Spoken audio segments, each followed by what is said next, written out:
Hi and welcome to the video. In the previous videos we've now looked at deploying our Microsoft Windows Server 2019 operating system. We've also looked at the possible naming conventions as well as logical segmentations of larger private network address ranges so that we can also have a logical management on the network side. In this video we're going to dive straight in and rename the server to match our new naming convention, and we're also going to set the static IP address for the server. To do this, we're going to click on the File Explorer icon on the taskbar. We're going to right click on this PC and go to Properties, and then from here we're presented with the basic information, and we can see the computer name currently is Win- followed by some random letters and characters, and we're going to click on Change Settings. Once the Change Settings button is pressed, we'll have the system's properties and we can click on Change in the middle. From here we can now change the computer name and we'll set that to our predefined naming convention. In this case it is GB, GBLND, WPP, ADDS 001. Once we've typed that in, we're going to go ahead and click OK. It's worth noting at this point, if we were joining an additional machine to the network, once the network is created, we would also select domain and type in the domain. However, as this is our initial creation of such, we're just going to set the computer name and click OK. The rest of this will be configured when we configure the roles and features. So we click OK. And it's going to prompt us for a restart of the machine. So we can click OK to that dialog box,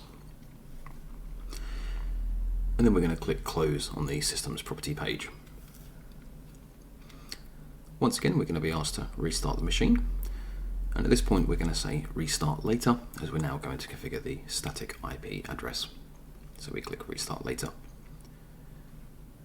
Once again, from the Systems Property page, we can click on the Control Panel option at the top, and this will take us to Control Panel, and we can select the View Network Status and Tasks just beneath the Network and Internet option.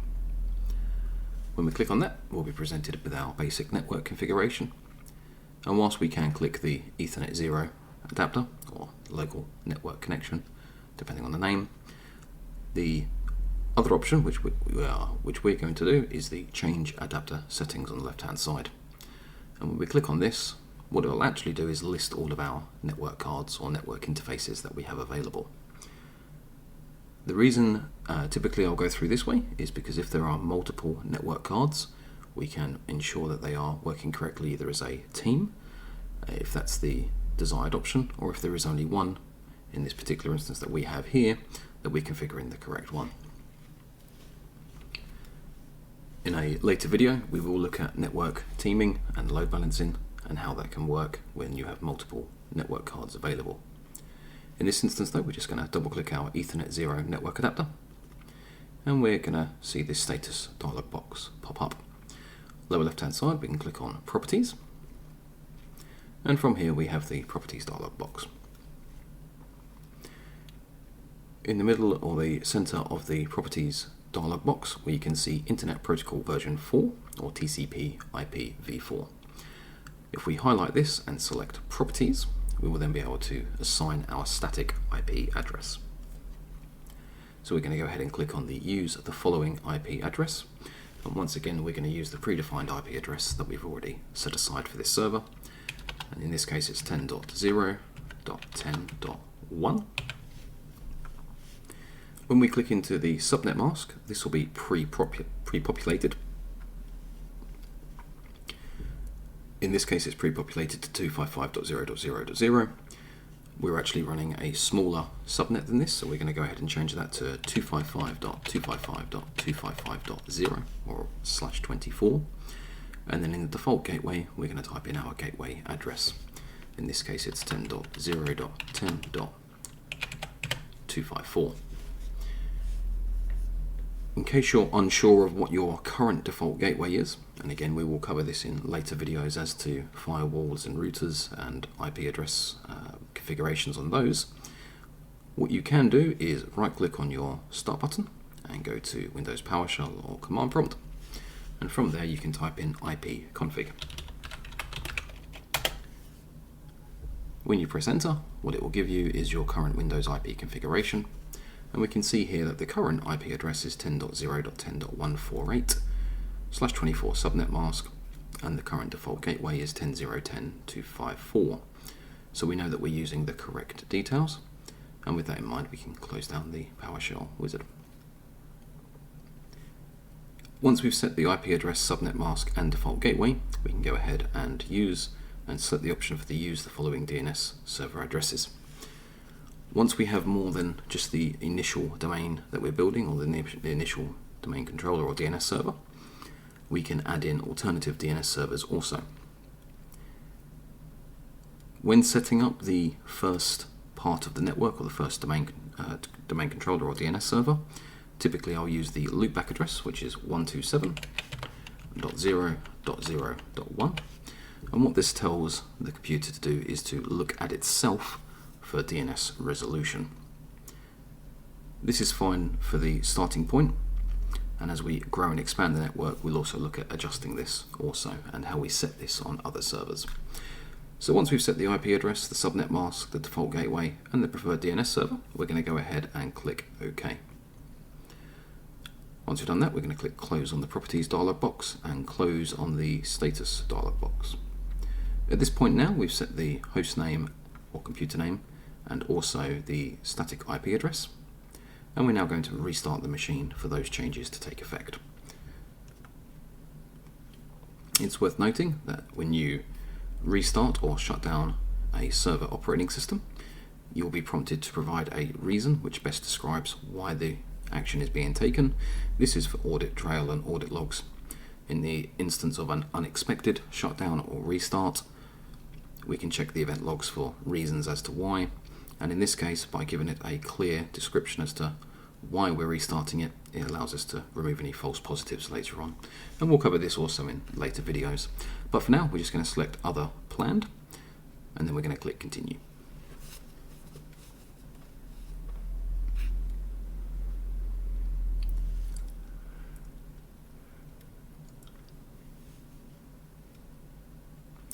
Once the server has restarted, we're going to go ahead and log ourselves back in.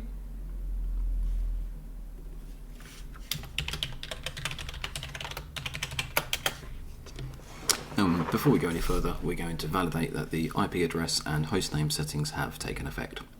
And to do that, we're going to just follow the same steps. We're going to click File Explorer, right-click this PC, and go to Properties. And we can see just here that the computer name has been set, GBLND-WPP ADDS 001. And as before, we're going to check the IP address configuration by right-clicking on the Start button and going to PowerShell or Command Prompt. And we're going to run the command of ipconfig. As we can see here, the IPv4 address has been set to 10.0.10.1. And we've got the subnet mask and also default gateway set as well. So now that we've validated that both of those are correct, we can go ahead and start the creation of our domain. Just going to close off the Server Manager Admin Center dialog box, and we'll be left with the Server Manager dashboard. From here, we're going to click on the Add Roles and Features, option 2 from the main menu, and this is going to bring up another wizard for us. And this is going to advise us on, before we begin adding any roles and features, of certain prerequisites that we need to do. So we can see from the list here that the first one is the administrator account has a strong password. We have covered this in the previous videos of the Windows Server 2019 installation. However, just for a recap, the reason that this account has to have a strong password is when we create the domain, the current administrator account that we are using will be converted into the domain administrator. So that will have the overall access to the entirety of the network. So it's good practice also to ensure that's a strong password. Secondly, it will say network settings, IP addresses, etc. are configured, and that's what we've just done. So that's the host name and server IP address. And then also the most current security Windows updates are installed. Once again, we've installed all the updates, so we know we're pretty much up to date. And if there are any additional updates, we'll check for them also if needs be.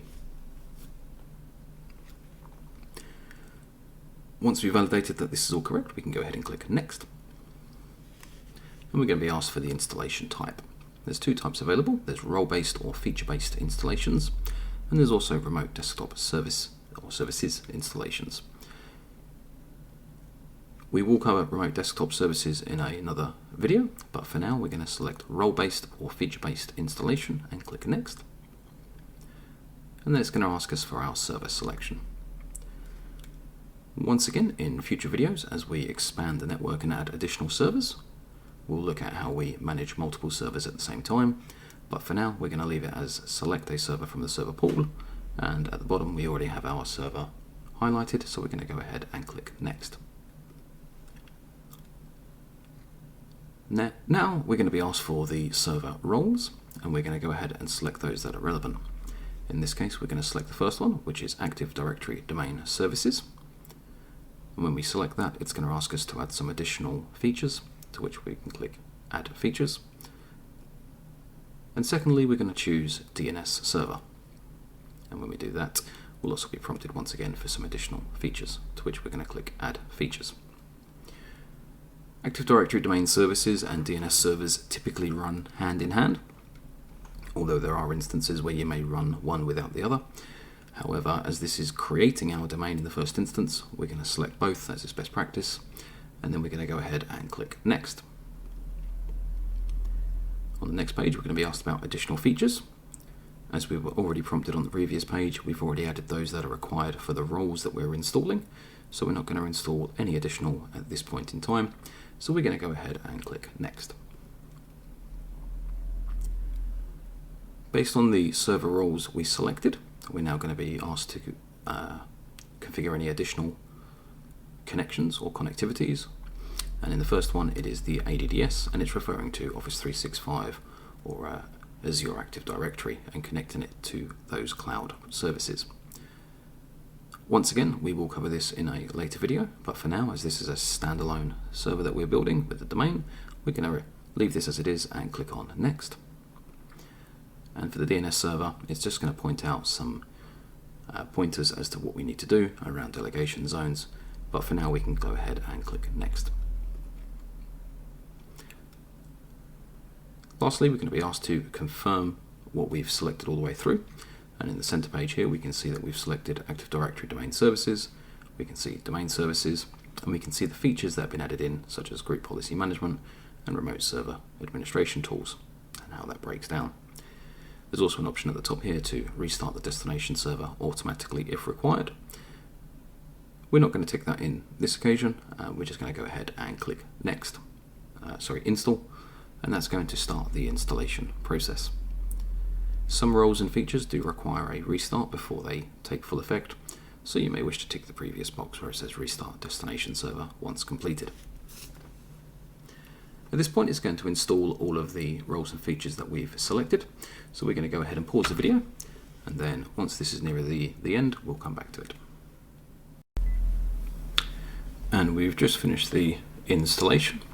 And what you'll notice is on the center of the page here, we will see that the roles and features have installed. And we'll see just below the Active Directory Domain Services, there is now an option to promote this server to a domain controller. And we're going to go ahead and click on this straight away, and that's going to open up a new wizard for us. On the new wizard page, we're going to be given the first question or first option, which is select the deployment operation. And there's three options available. Add a domain controller to an existing domain, add a new domain to an existing forest, or add a new forest. In this instance, we're going to click the last option of add a new forest. And then just beneath that, it'll ask us to specify the root domain name. In our example for our network, we're going to be calling this AD.msptech.co.uk. We won't go into too much detail here, but effectively best practice as of today's standards is to use a fully qualified domain name that you own externally, such as in this instance we've used msptech.co.uk, So we already own the external domain name, and then we've given it a prerequisite of AD as an abbreviation for Active Directory. Previously, best practice back in previous versions of the operating systems was to use a .local, and in a server lab in a lab environment or a demo test environment, you could use a .local address.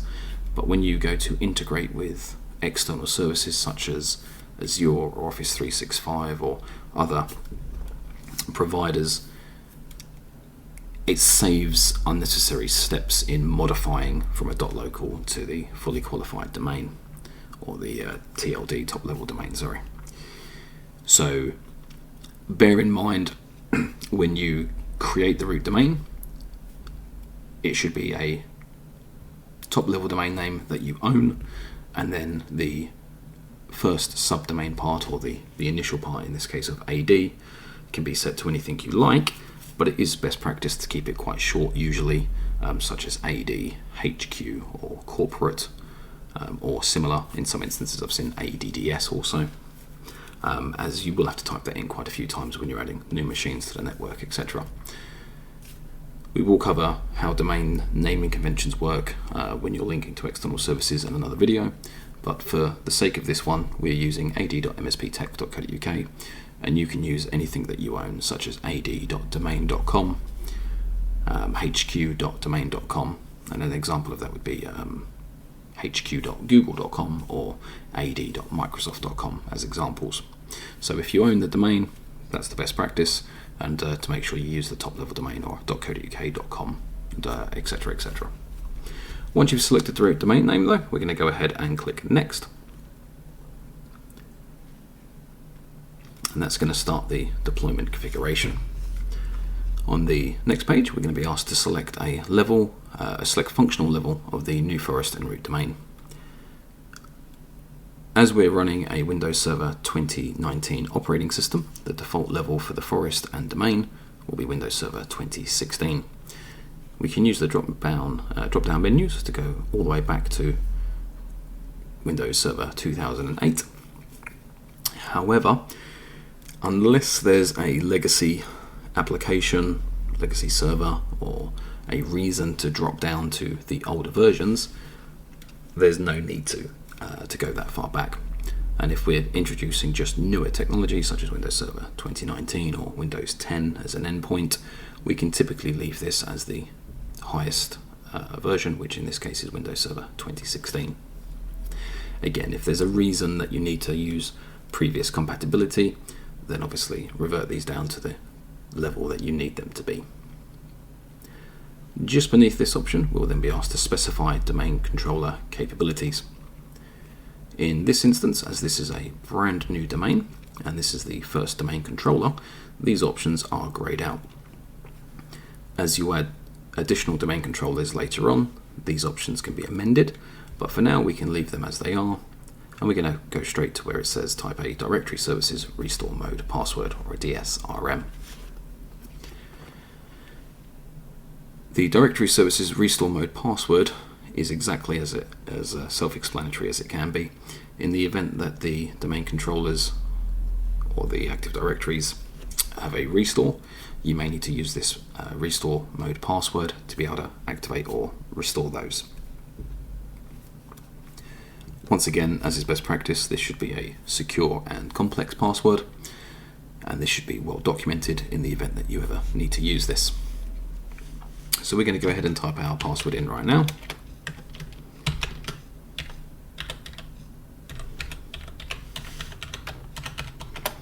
And then we're going to go ahead and confirm the password also.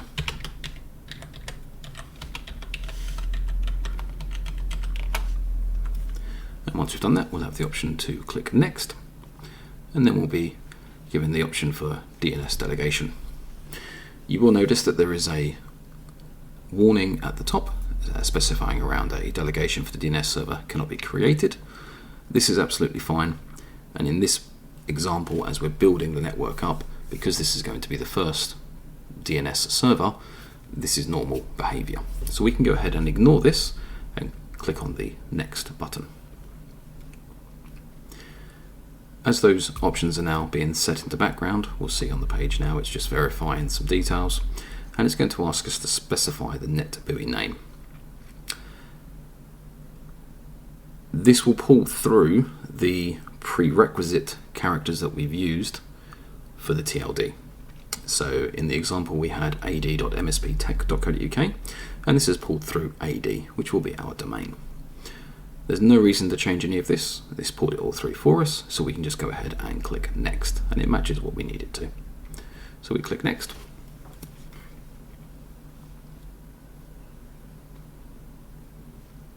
And now we're going to be asked for the location of our database folder, log files, and sysfile folders. In smaller environments, you can typically leave these on the root C drive, and they will not have any performance impact. Best practice as you expand the network with the domain controllers is usually to move these to separate either partitions or disk drives, etc., etc. As we build additional servers, we'll go into how we create those drives and partitions, but for now, as this is the initial domain controller, we're going to leave these as the standards and click on next. It's now going to give us the option to review the selections that we've gone through, and this is effectively a recap of what we've chosen. So we can see the new domain name is ad.msptech.co.uk. We can see the net buoy name of AD, we can see the functioning levels, and if we scroll down, the other options that we've selected. The key part to remember from here is the last part that's listed. The password of the new domain administrator will be the same as the password of the local administrator of this computer. What that means is that the password we set, or the account that we're using currently to log into the machine, the administrator account, is going to be converted from a local account to our domain administrator account. No other changes will be made to the credentials other than the account conversion, which will happen during this promotion process. Once again, because we've already set a secure password during the installation, it will meet the criteria that it needs to, and we can amend that later on moving forward if we need to, but it's just notable that that account will be converted. We can also click the View Script button to view the PowerShell script in case we need to keep a reference or want to run this automatically, and this is a great way to learn how to PowerShell script some of the options and deployments that we've done. For now though, we're just going to go ahead and click next, and it's going to run a prerequisite check on the options that we've selected so far. This will take a few moments to run through, and we will be given a few standard warnings. However, as long as everything else is followed through correctly, we will pass all the prerequisite checks. Notably, the first warning is around cryptography, and this is absolutely fine. It's because we're running a 2019 server, and the actual warning is around NT4 and weaker cryptography algorithms, so we can safely ignore this one. The second warning is around the DNS delegation zone. Again, we can ignore this as we are building that one up. And as we scroll down, we can also see all prerequisite checks completed, and we pass successfully. These first two, as I say, are fully expected when we're building our first domain controller or first domain. So we can go ahead and click on Install. Once we click Install, it's going to start running through the installation process. And once again, depending on the machine and the specification, this can take a few moments to run through.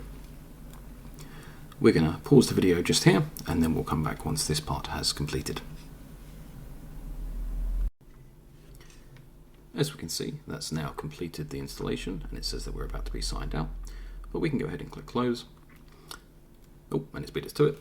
But effectively, it's going to have said it's completed successfully in the background, and now it's going to restart. And we're going to be creating, and now that we've created the domain in the first instance, it's going to ask us to log in with our domain administrator account. We'll just wait for this to load up, and once we get to the logon screen, we'll look at how that looks different as to how it looked differently previously.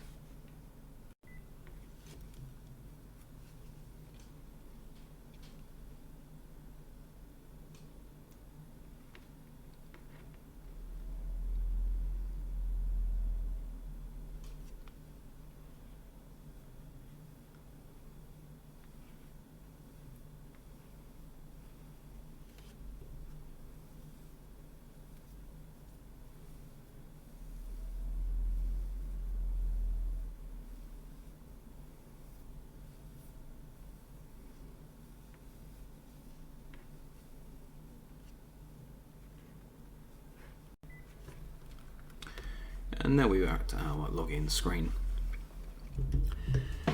Once again, we're going to be prompted to press Ctrl and Delete to log in.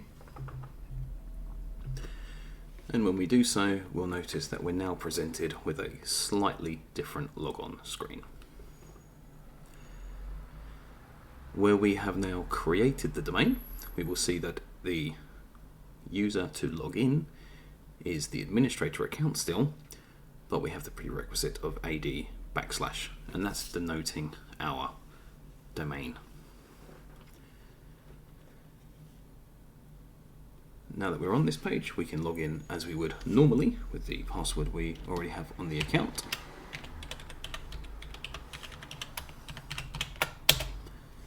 And this will log us into the server.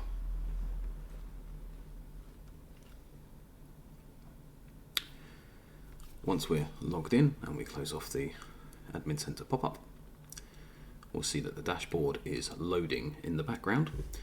And on the left-hand side, where we had dashboard, local server, and all servers, we now have 3 additional options: ADDS, DNS, and file and storage services. Obviously, we installed the ADDS and DNS, and the file and storage services was just an added feature that was a requirement. So that was automatically done also in the background.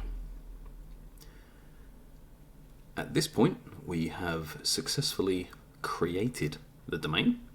However, now that we have deployed that, there is some post configuration that we need to complete.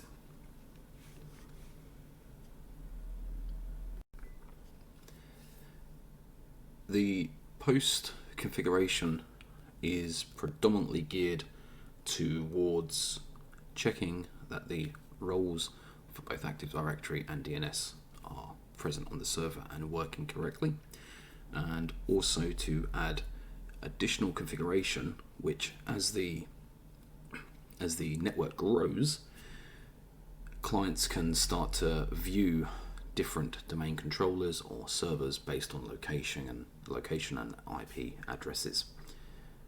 So the first thing we're going to do is to look at the network. During the prerequisite steps, we assigned a static IPv4 address and a IPv4 DNS server address. IPv4 is slightly older technology and is in the process or currently being replaced with IPv6. However, truth be told, a lot of companies still haven't migrated to that. And whilst we will touch on IPv6 in later videos, as this is the first initial part, we're going to assume that it's just IPv4 we're running. So we're going to go ahead and open up our File Explorer, and we're going to go to the address bar at the top, and we're going to go to Control Panel. From here, we're going to go back to our View Network Status and Tasks, just beneath Network and Internet, and then we're going to click on Change Adapter Settings again. Next, we're going to double click on the current Ethernet network adapter. In this case, there's only the one. And then we can see here at the top that we have IPv4 connectivity is Internet, IPv6 connectivity is no network access.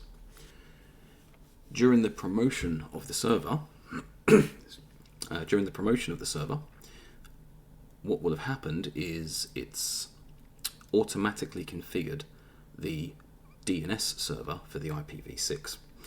And whilst we don't want to disable IPv6, as that would be against best practice, we want to make sure that's not the precedent or the primary source for the IP lookups. So we're going to click on Properties just here, and then we're going to scroll down to where it says Internet Protocol version 6, TCP IPv6, and then click Properties. We now bring up the IPv6 Properties dialog box, and we can see at the lower part just here, it's currently selected to use the following DNS server addresses. And this is actually the loopback address, but for IPv6. And what we can do is we can validate that it is currently using IPv6 as part of the DNS servers by right-clicking on the Start button, going to Windows PowerShell, and from here we can use the command ns lookup. And what this is a name server lookup, and when we press enter on the keyboard, what we'll find is there will be a slight delay and it will say DNS request timed out. And we'll see that at the lower part here, the address is that IPv6 loopback address. And we want this to be set to the IPv4 address.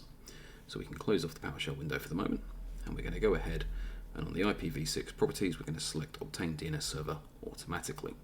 We're going to go ahead and click OK, and then we're going to close the dialog boxes down. And we can close these windows at the same time. It will take a moment for that to all refresh, and we'll come back to that part momentarily. But whilst that's refreshing in the background, we're going to run some queries on the ADDS and DNS servers to make sure the rest of the roles are configured correctly. If we go back to the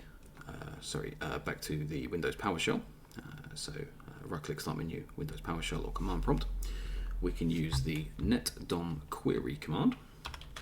Netdom, and it'll be netdom / query fsmo. And then if we press enter on that, what this is going to do is to query our servers for all of the roles within a domain. And as we can see here, there's 5 main ones listed. The first one being Schema Master, the second one being Domain Naming Master. We have PDC, RID Pool Manager, and Infrastructure Master. And we can see here, as this is our first server, all of these are listed as the server name that we've just created. And this confirms that all the roles are running as they should be. As we add additional servers to the domain, we can split and migrate and have multiple servers running some of these roles. And again, we'll look in that in additional videos as we add additional domain controllers. Now that we've clarified and confirmed that the roles are running correctly, we need to look at the Reverse DNS configuration. And this is where the IPv6 NS lookups and everything else come into play. To do this, we're going to go ahead and click on our Start button. And we're going to type in DNS. And this will bring up the best match, which is DNS Desktop App. And we're going to click on that.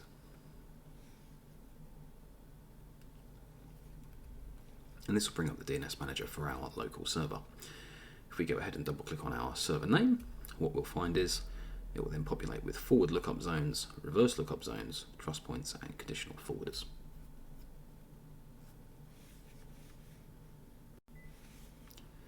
What we need to do here is under reverse lookup zones. If we double click on that, we'll find that there is 0 zones available to us currently. And it tells us to add a new zone. On the action menu, click New Zone. So we're going to go ahead and click Action and New Zone. And it's going to create pop up a new wizard for us. And we're going to go ahead and click Next. It's now asking us for the type of zone. And in this instance, it's going to be a primary zone. And we will cover the other options in later videos, but for now, primary zone. And we're going to go ahead and click Next. Once again, this will ask us what type of zone data we're going to be replicating, and it will pre-populate to all DNS servers running on domain controllers in this domain, and then it specifies ad.msptech.co.uk. Once again, we will cover the other options in other videos, but for now we can leave the default option selected and click Next. And now it's going to ask us for the reverse lookup zone type, in this case IPv4 or IPv6. As we've already selected and gone through everything on IPv4, we're going to leave IPv4 reverse lookup zone selected, and we're going to go ahead and click Next. And now it's going to ask us for the network ID. What you'll notice is, where it says network ID, there's only 3 octets available, and that's because we only need to enter to enter the first 3 octets. And as it specifies below, the network ID is the portion of the IP addresses that belong to this zone. Enter the network ID in its normal, not reversed order. So we know already that our server address range is 10.0.10. and then we can enter that in just there and go ahead and click Next. Dynamic updates will be the next option, and once again, for now we can leave this as the default, which is allow only secure dynamic updates, recommended for Active Directory, and we're going to go ahead and click Next. It's going to give us a quick summary of what we've selected, and then we're going to go ahead and click Finish.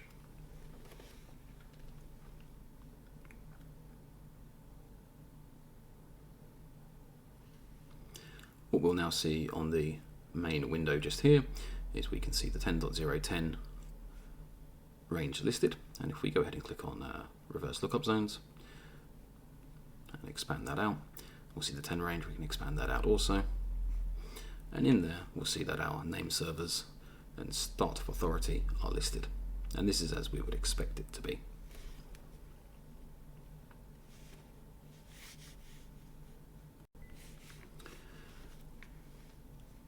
The current part that is missing from the reverse lookup zone is our current server as an IP address. So what we're going to do is we want this to automatically update, so we don't have to do this manually, although once these are set, these are typically static in nature. But we are going to go ahead to forward lookup zones, and then under there we're going to find our domain, ad.msptech.co.uk. Double click on that, and we're going to see on the right hand side we have our server name with a entry.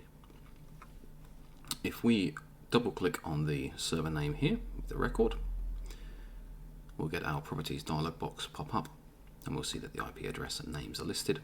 And the key part here is to tick the update associated pointer or PTR record, and to apply that change. What this will do is, once that's applied, we're going to click OK. And it will take a few moments for it to pop up, but if we then go back to our reverse lookup zone and we refresh the page, we'll see that the 10.0.10.1 server with the data, which is the name of the server, has now populated. This reverse lookup zone and forward lookup zones effectively are how machines find other devices. So when we look up a name, in this case the server name of GB/LND WPP ADDS 001, it will go to a forward lookup zone. When we want to look up the IP address and query for the name, it will look in the reverse lookup zone, and it will query 10.0.10.1, and that will point to the same server, GB/LND WPP ADDS 001. And fundamentally, DNS will use these to be able to find resources that we require.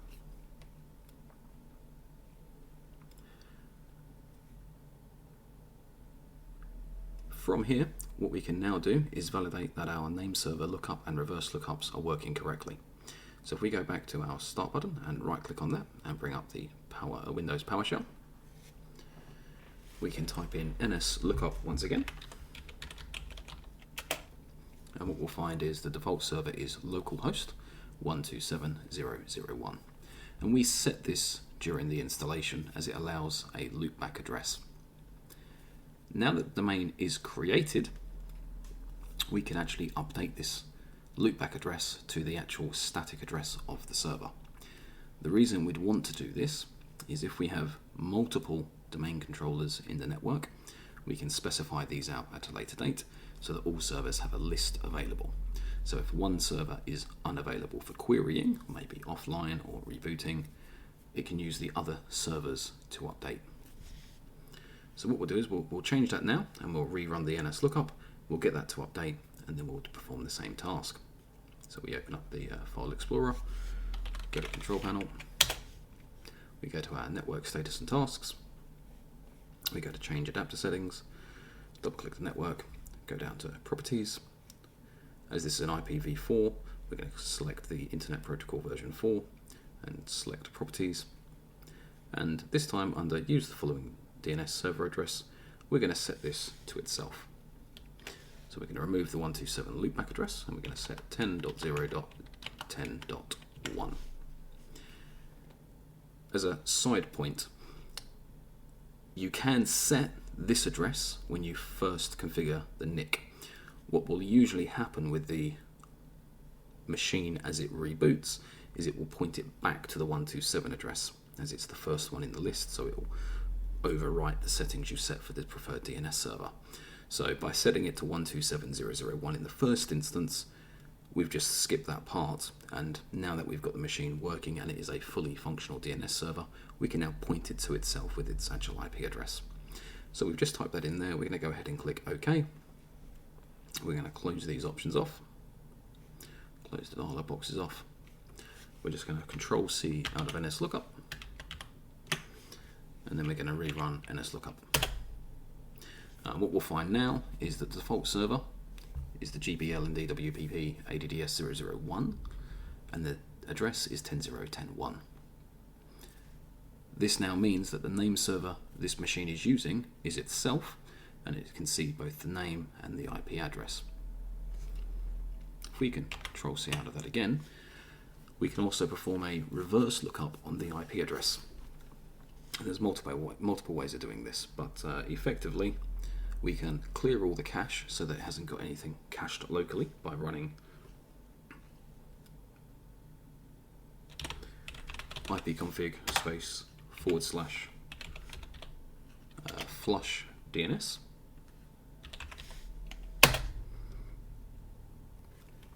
And that removes any cached entries, so we have a clear cache. And then we can run a couple of options. We can first of all run ping space dash or tac A, and this effectively says ping an address but reply with a host name, and we can give it the IP address. So we go 10.0.10.1, press enter, and what we'll see is it's pinging the address, but it's actually replied with the fully qualified domain name. Again, we can do multiple things with NS Lookup, and we'll do the same thing here. If we go NS Lookup, we know it will work as it's already configured, but we can look up this exact server name just here, and that will provide us with the actual IP address as well. So at this point, we've confirmed that the DNS server in use is itself, but we've pointed it to the actual IP address as opposed to the loopback address. And we've confirmed both forward and reverse lookup zones are functional.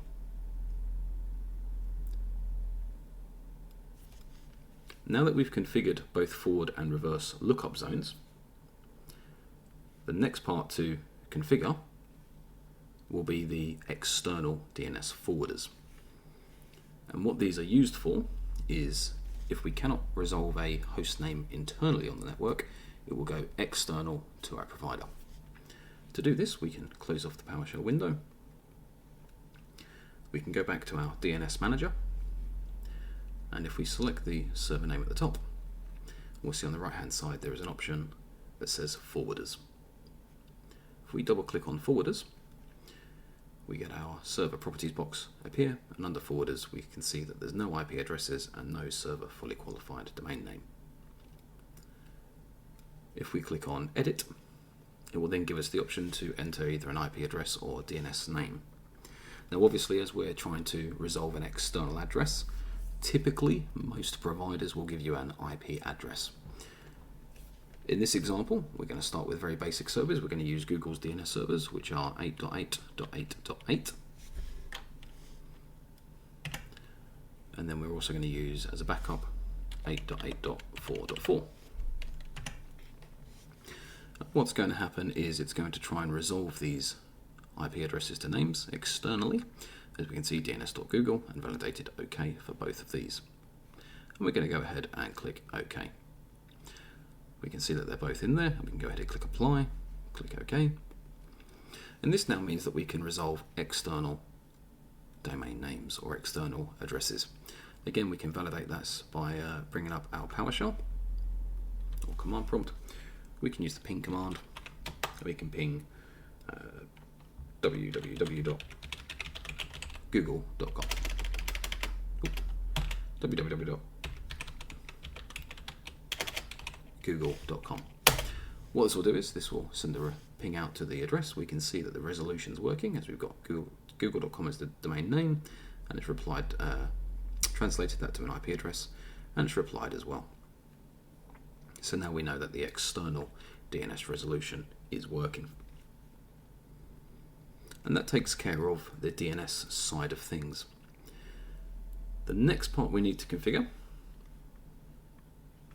will be the Active Directory sites and services. And once again, if we click on the Start button, and we can start to type this in, it'll be Active Directory. And we can see we have it here, Active Directory sites and services. We can click on that. This will bring up the Active Directory sites and services window. And from here we can double click on sites, and we'll see that the default first site name is listed. As we expand all of these options out, we'll see that servers are listed, and we have our server listed, and just below that NTDS settings. We can also expand on subnets and inter-site transports. If we expand all these out, as you'll see, most of these are empty for the time being, besides the defaults.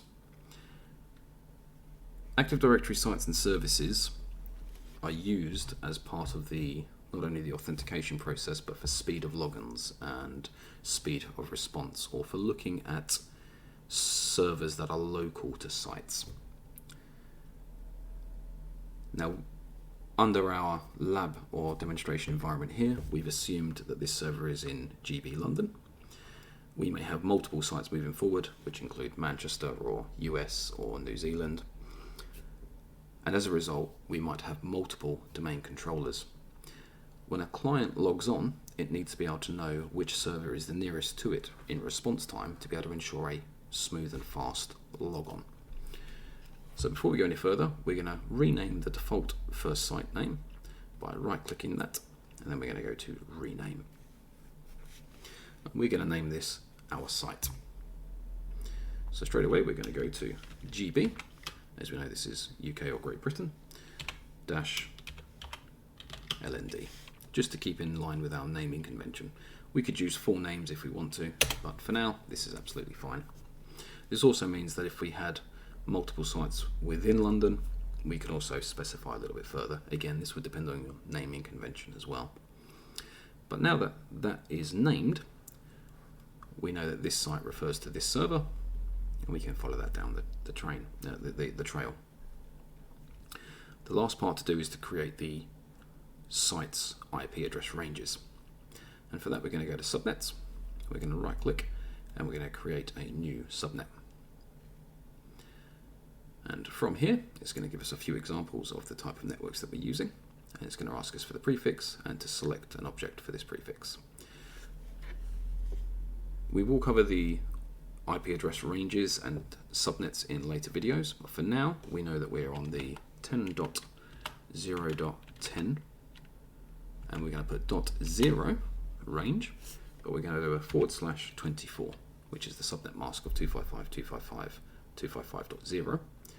And this effectively says to the network, any machine that's on the 10.0.10 range should authenticate against this site. And once we've selected that, we're going to click OK. And we'll see that subnet is now there. As we add domains to the machine, as we add endpoints to the domain, depending on where those IP addresses are, we will add additional subnets in, and we'll add additional sites, and then we'll also grow the network out.